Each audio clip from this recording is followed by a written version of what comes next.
Our guest today on Dinner Conversations is Mark Schultz. Mark is a contemporary Christian recording artist. He's sold over 2 million records, and he's a nice fella.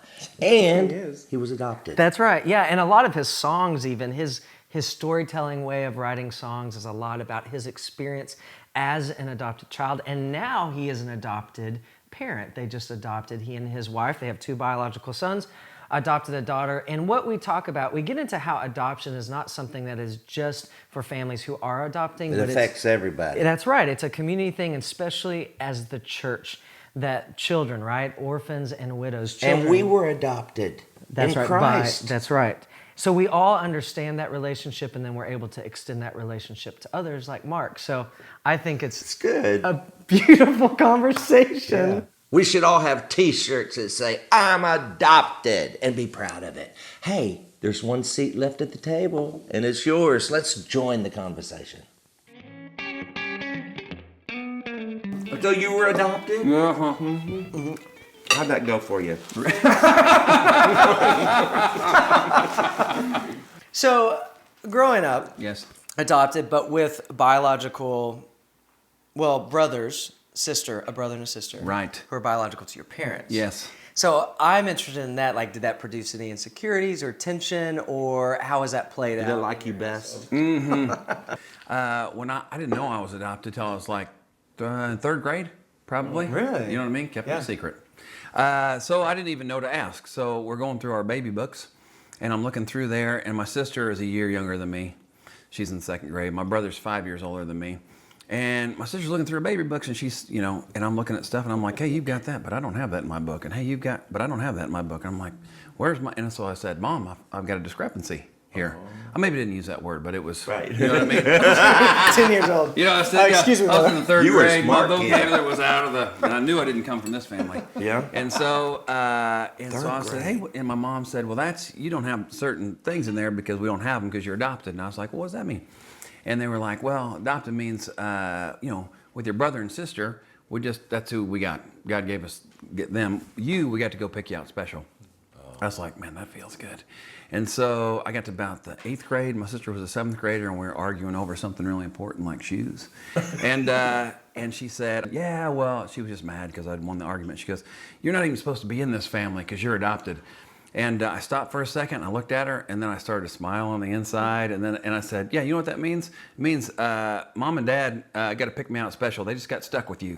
And it still feels good to say that, even when I'm older. So it wasn't... No, that was about it. That's all you knew. It's not like you've been here before. This was your trip. Yeah, I didn't think about it that much growing up, really, because I just had a great family. Because it was fulfilling. It was fulfilling, yeah. But the questions about, birth parents and stuff, that's got to be natural to think about at least.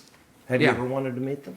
I think it would be neat to meet her, to thank her, to say how grateful I am, because I could have missed out on the whole thing, I played this benefit, and it was in Texas, and it was for adoption, and I remember this girl, and she was a cheerleader, just a cute thing, and she came to the show with her mom. And I was playing my song. I had a song about being adopted, and she knew it. And she came and she came up to me after the show, and there were probably 1,000 people there that knew her and knew her family. And she was trying not to cry, and she was just holding it together. And her mom said, "Hey, can we talk to you for a second?" I said, "Sure." And she said, "My daughter has just given her baby up for adoption, and nobody in town knew she was pregnant." And I remember she was standing there, and she looks at me. And she said, "I know you were adopted, and I know you have a birth mom. Is my little boy that I gave up for adoption, is he going to hate me one day?" And I remember holding her, and I hugged her just for so long. And in that moment, though I've never met my birth mom, it was me hugging my birth mom and her hugging her son that she gave up for adoption. It was it was so beautiful because it was me affirming her. And so several times when I meet a birth mom and I feel that weight, for me to say, "You're a hero to me. You're not," I don't look down, there's nothing coming from me except pure love for who you are. So, because giving up your kid is who's tough. got some jokes?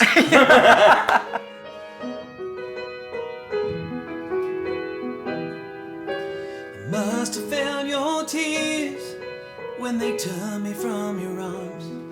I'm sure I must have heard you say goodbye.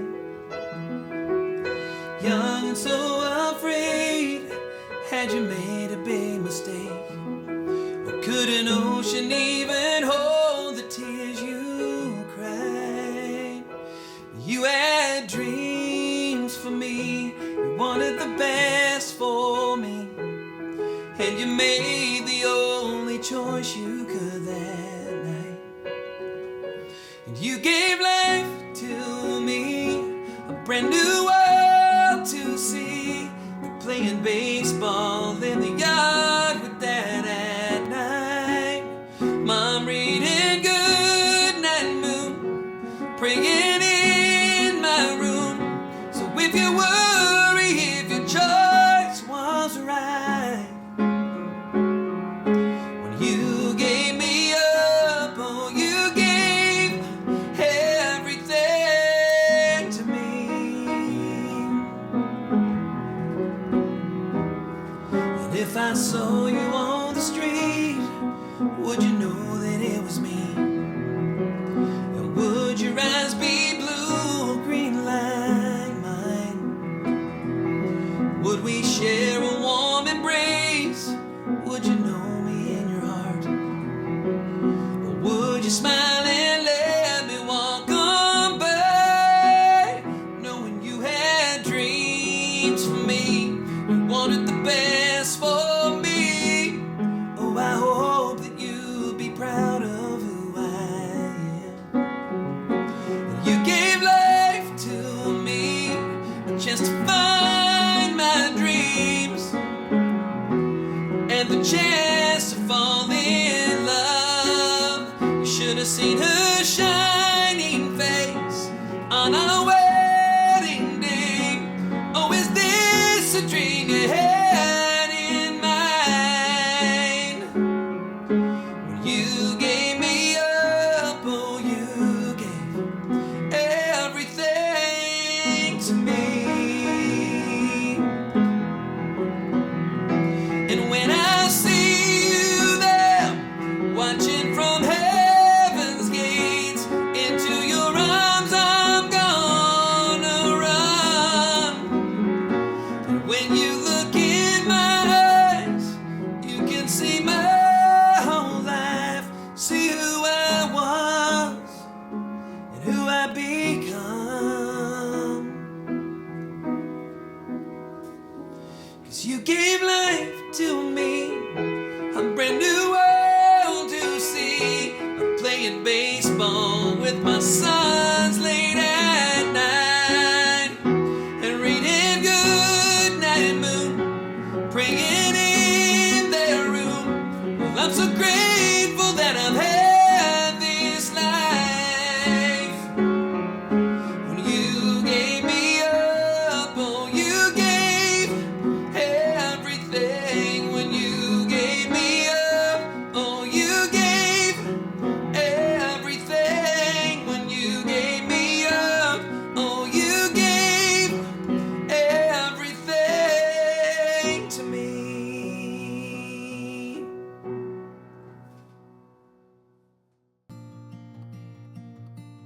Dinner Conversations is presented by Project Beautiful, and we love them.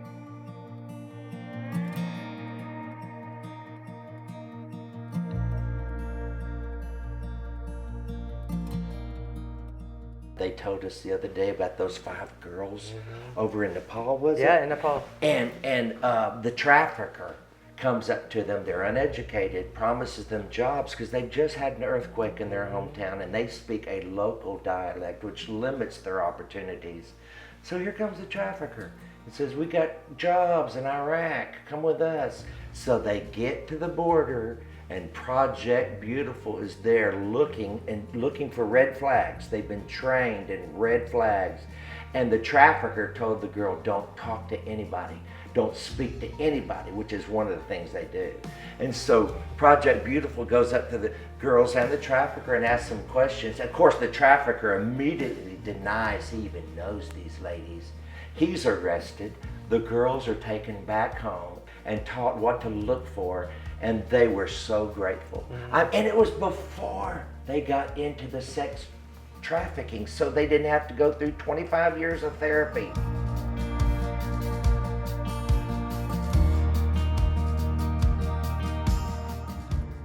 That's why I love this organization. They intercept them before. That's right. They intercept them and then they educate them about the gospel message too, which I think is one of the wonderful things. So after they have already extended this tangible hope of bringing them home, they then offer this eternal hope. And so we are asking that you partner with us, that our Dinner Conversations family comes alongside Mark and me. Go to projectbeautiful.org/dinner conversations. And for $30 a month, 3 lives a year are rescued, are intercepted from modern day slavery. Before they ever get into human trafficking, being trafficked like these girls in Nepal, they are intercepted and educated. So for $30 a month, 3 lives a year, go to projectbeautiful.org/dinner conversations. We have a special gift for you there as well that we'd like to offer, just to say how important this is to us and how important we hope it becomes to you. And if we don't help, who will? Project Beautiful, because every life is beautiful and worth fighting for. So still didn't answer my question. Would you like to meet her? At some point in time, I would. But but you know, my mom and my dad, or my mom and my dad, and it would be hard. I think it'd be hard for them. I think it'd be hard for me to say, hey, bringing somebody home for Christmas this year, you know? Well, you know, I've heard you call I want to go back to this. I've heard you call your birth mother a hero. I think if I was adopted and was in a real whole family, I would go, you mean you're calling your birth mother a hero? I would call my adopted parents a hero. So I'm interested in like where that terminology comes from, or where that perspective changed for you or came from. Yeah. I remember I was getting ready to do a concert one night, and I remember this lady said, hey, would you ever want to meet your birth mom someday? And I was like, I think it'd be kind of weird now if I just showed up at her door and I was like, hey, remember me? Yeah. And I was bald then too. Yeah. Still here. Just to put me in a onesie, and I'm still there. You know what? I said, no, I've never met her. And I said, I think it'd be kind of weird. And I said, she said, would you ever want to? Which is a question y'all asked me. And I said, you know what? I don't think so, because she was probably young, and it was just one of those things, and she was insecure, and maybe she just felt like it was the best thing to do, kind of a selfish thing maybe for her, but she said, hey, I can't raise a baby, so I'm giving it up. And if this lady could have come across the table, she was a sweet old lady, but she would have grabbed me around that thing, and I could see her lip was quivering, and she was getting tears in her eyes, and she honestly, she looked at me and she said, did you say selfish? And I said, yeah, but I'm just saying, when you're young and you give somebody up for adoption, she goes, let me ask you something. Have you ever been pregnant? That's what she said, and I was honest, and I said, no. You know, just right off the bat. I said, I have not. And she said, you know, for a birth mom who's young to go through life and be pregnant, and everybody knows she's not married and they know her story, for her to actually take the time to walk through those 9 months and carry you instead of having an alternative option, that's not out of selfishness that you were born. And then she said to give birth and go through that pain of that process, it wasn't out of selfishness that you're born. And then she said, hardest of all, for her to be in the hospital room and say, you're my little baby, and I want to give you the best life possible, but I know that I can't right now, but I know that there's a family out there that can and will and wants to. And then she kissed you on the head, and here's your Barbara Walters moment. She kissed you on the head, and she gave you to a nurse who then gave you to another family. She said that was the hardest thing she would have ever done in her life. And she said, I guarantee it wasn't out of selfishness that you were born. It was out of love that you were born and given up for adoption. And my jaw hit the floor. And then all of a sudden I thought, oh my gosh, I'd never thought through the whole thing, but the process of what she would have had to gone through, especially back in the day, that's where she became a hero to me. Al, you talk a lot about story, and why is it important that we share our story? Well, I think it's important because I only see things through my set of eyes. And so the story that I've lived is through my perspective. But when you share your story, often there'll be someone that comes in from the outside and says, did you ever notice this?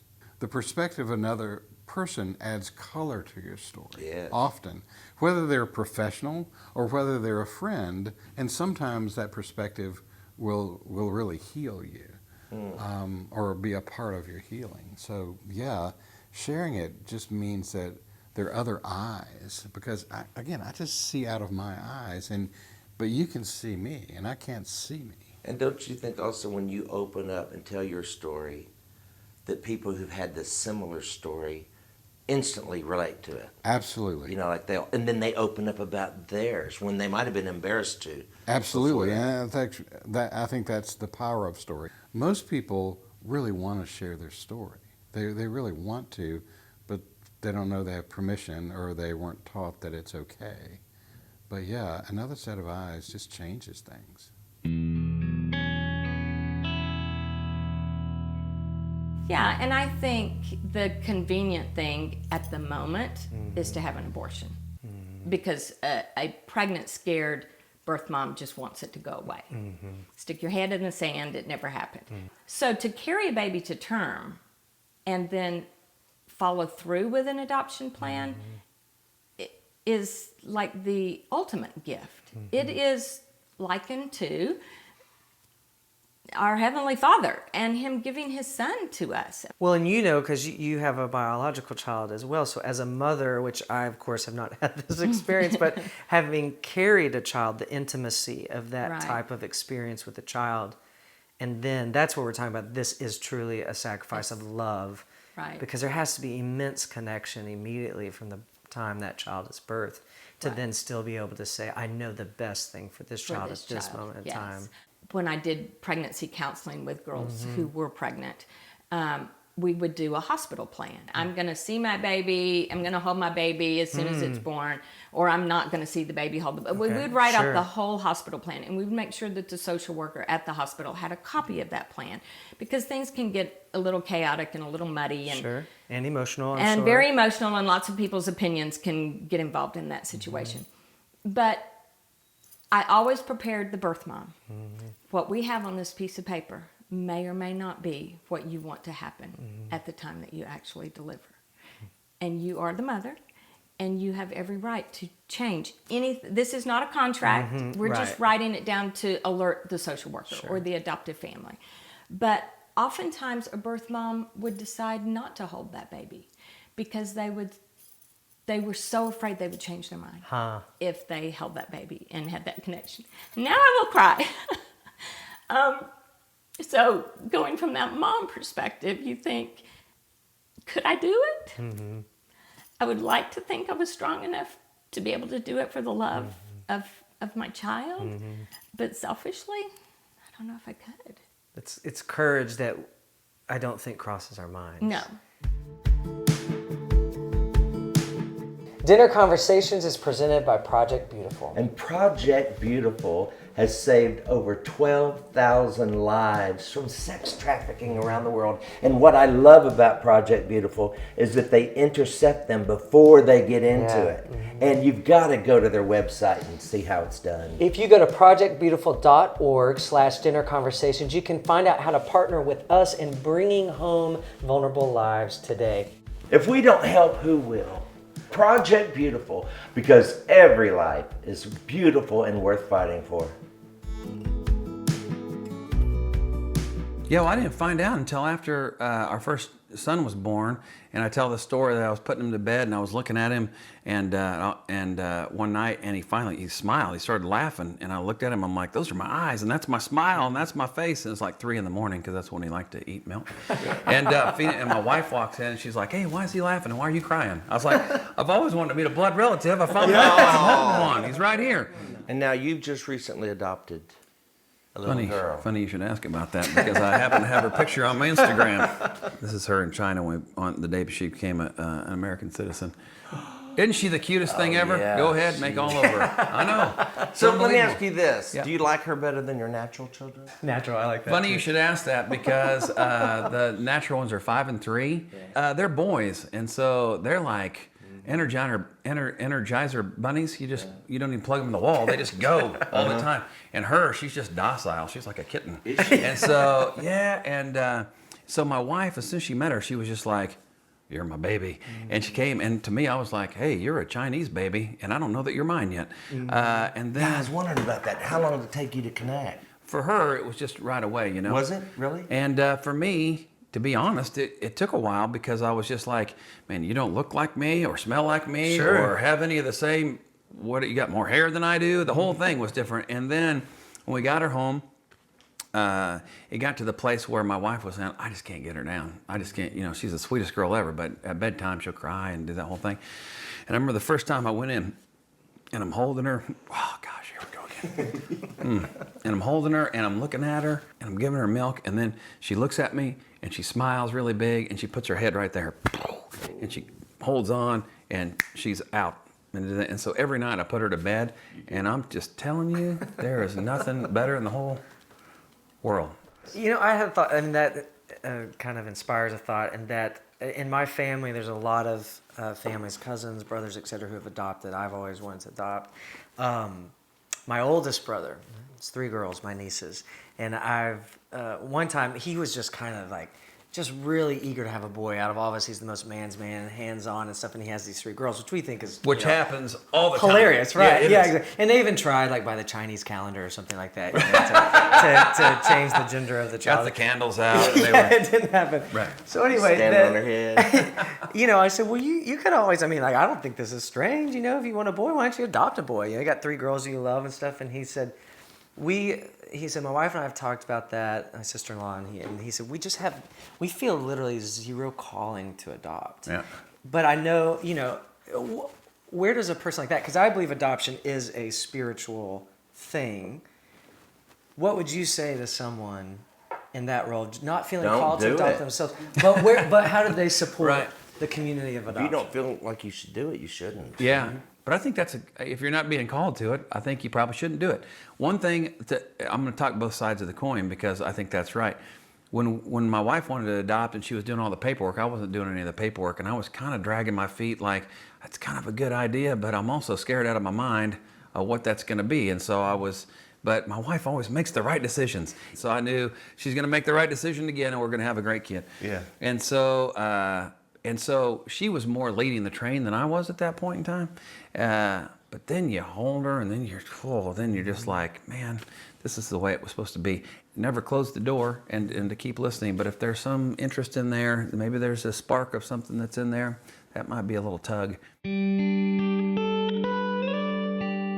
What is all of our roles? And then me as a single person who is very much interested in adoption and believe in that. Right. As far as there are children who need homes, we can Right. provide those homes. I serve on the board of Tennessee Alliance for Kids. Okay.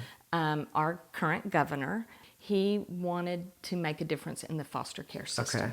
He actually made the statement from the stage that the state had not done a great job with managing all the children Okay. that had been removed from homes, and that he thought the one missing link might be the faith-based community. Really? And he wanted to give us all a pat on the back, a tap on the head, permission to try to merge the faith-based community with the foster care system and see if we could propel it to a different level. Okay.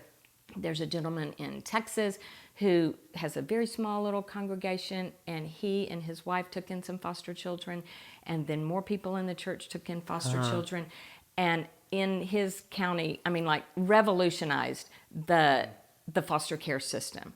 And so I'm not saying that you need to become a foster father either. No, but one thing that we say about foster care, is or adoption in general, it doesn't mean that you're parenting the child. Right. But you can go to Target and buy some diapers Right. to give to a foster family. Right. Or you can cook a meal for your next door neighbor who's foster parents or who's coming home with Sure. a child from Uganda. Sure. And because they're hibernating at home, they don't have time to go to the grocery store and Yeah, cook. yeah. And you can offer that for them. How's that impacting, all the way from childhood but to today, how's that impacting your spiritual perspectives, your ideas about God, how you relate to God, how you feel God relates to you? So what I would say is, it's not from my experience of being adopted, it's not a big jump for me to say, oh, God loves me unconditionally, because at the end, I rode my bike across the country a few summers ago. Greg Lucid, my manager, I called him and I said, I got this idea. Instead of taking a bus across the country, why don't I just ride my bicycle from California to Maine and do concerts along the way, and we'll raise money for orphans. One of the neatest things was a minister at the end of a concert said, hey, we're going to raise some money now for Mark, and it's all going to orphans. And he said, let me ask a question here. How many people are adopted in this room? A couple thousand people in Missouri. And there were like 10 hands that went up out of the 2,000 people. And he said, okay, put your hands down. He said, let me ask you another question. How many in this room would consider yourself a child of God? And like all the hands of the room went up. And he said, all right, put them down. He goes, let me ask you again. How many people in this room are adopted? Yeah. And everybody's putting their hand up. Yeah. And he said, it touches everybody. And he said, if it's God's blueprint and he did it for us, this is a blueprint for us down here. So to use that terminology, it's not a big jump for me to say, God loves us unconditionally, and I know that because my parents did such a great job of loving me unconditionally. But, and I thought I had it figured out until I adopted Maya May. Gosh, she can do no wrong right now in my eyes. And I know she just turned 1 on Monday. So she made Now, me did you not see that with your boys? Did you not feel the unconditional love? Did you not get it then? Yeah, I did, and that's because it comes from, they're a part of me. But to go clear outside of, you know what I mean? I had no connection to this. Yeah. I could have walked by her in a street and never known who she was, and then all of a sudden, and I'm like, oh gosh. And so for me, spiritually, when people say, "What's the jump off point for you?" That's it for me. That's everything. And so, and I think that people who have children should get that better than those of us who don't, right? Because you got it once you saw your reflection looking back at you and your little boy. that's right. And I think I hate to say it, but I think there's a greater judgment for you guys. Because you should get this. We get a pass. We get a pass. We just get free. But you're in trouble. You know what? Seriously, that's right. What I think is for you to now ever think that God doesn't love you like that would be saying that my love for my child is greater than God's, right? That's right. Yeah, and I'd say it just seems like you would, even as a parent to both your boys, so your biological children and your adopted child, I think you have every leg up to be a better parent than any parent, just because you have so much understanding and perspective. Yeah. The other thing, and I tell people all the time, and I think people wait longer and longer to have kids. And I always tell my wife, I'm like a much better parent now than I would have been at 20. I'm about 3/4 of a tank less energy than I would have had when I was 20. So I have to time my caffeine intakes. But I enjoy being a dad. I do. It's one of the coolest things I get to be a part of. Yeah. Is she talking yet? You just really tapped into something cool. So kids start to talk when they're like 13 or 14 months, unless you've got a kid. Yes, I got one. He's named Ryan. He's 5, and when he was like 1.5, he would walk into the house. This is a true story, and he would go, "Look, Daddy, I've got a plethora of leaves." And I was like, "Well, you might be grounded for the rest of your life. Let me check the internet and see what that means." So that's where we come from in my family. Plethora. So, plethora. You just dropped that at 2. Yeah, I haven't used that in my So anyway, Maya May comes, and now she's just turned a year on Monday. So if she could speak, she would speak Chinese. She would. Because that's what she's been soaking up for a year. Sure. Wouldn't that be great? So she, all of a sudden, I'm like, hey, would you like time for a bath? And she's like, Elmer's like, what? What just happened there? But I will say this. So she is speaking a little No, Chinese? that's just my version of what I think she would do. Oh, okay, you know what I mean? That was my Chinese version of what she did. And Chinese people across the world are offended by what I Yeah, right. I felt like Barbara Walters here for a minute. You're the first person we've had cry. That's right. It's the sauce on the salad. Really, that you know what I mean? Thank you. I did a show. It was for what is that women's event that they have? Women of Which faith. one? No, Oh, not my that one. It's where it's MOPS, mothers of preschoolers. Ooh, they need more than a weekend. Really? You know what I mean? What happened? They need a whole week to get their stuff out? Yeah, just get the stuff out. Just kind of get right. This is our last show. We're Yeah, it's the last show of the Don't even season. care anymore. Yeah, you kind of actually someone canceled and so, but Got canceled, and we're like, I know. Man, I know this is Schultz didn't brutal. do anything. Aren't you glad you came? Let's call him. He's a punching bag. we like it. Yeah. But seriously.